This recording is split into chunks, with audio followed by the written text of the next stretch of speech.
Former U.S. President Donald Trump allegedly sent COVID-19 testing equipment to Russian President Vladimir Putin during the peak of the pandemic, according to Bob Woodward's latest book. While the Kremlin has confirmed that these tests were indeed delivered, it has dismissed claims that Trump and Putin maintained frequent contact after Trump left office. Kremlin spokesperson Dmitry Peskov acknowledged the delivery of the COVID testing devices, but strongly denied that the two leaders continued to communicate by phone after Trump's presidency ended. It's interesting how both sides are offering different accounts here. The Kremlin's confirmation of the equipment shipment is big, but the denial of frequent contact shows they want to distance themselves from certain narratives. Could be political damage control, who knows? CNN reported that Trump had sent Abbott COVID testing machines to Russia at a time when they were in short supply back in 2020.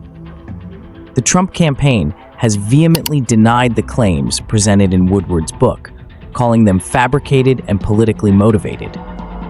Stephen Chung, the communications director for Trump's campaign, sharply criticized Woodward, asserting that Trump had no involvement with the book and suggesting that the accusations were baseless.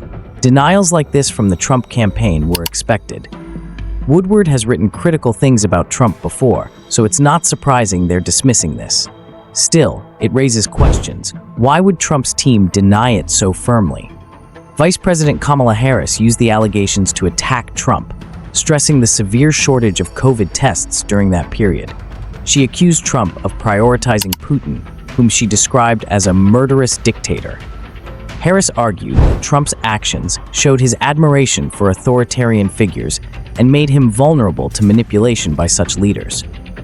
She suggested that Trump's admiration for dictators influenced his decision to give Putin priority access to critical COVID testing equipment.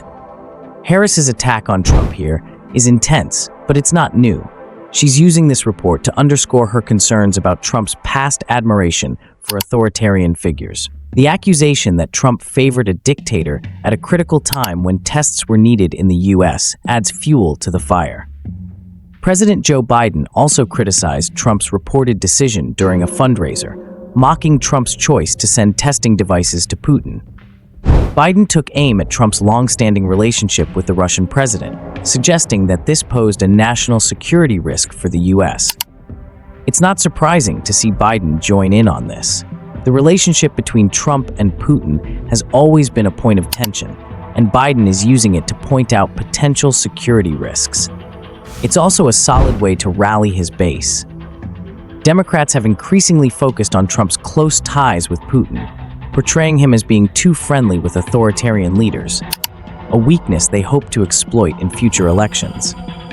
Trump has frequently boasted about his strong relationship with Putin, even claiming he could negotiate peace in the ongoing war in Ukraine if re-elected.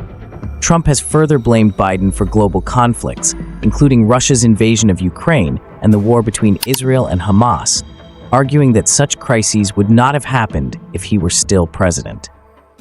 This final part is about long-standing narratives.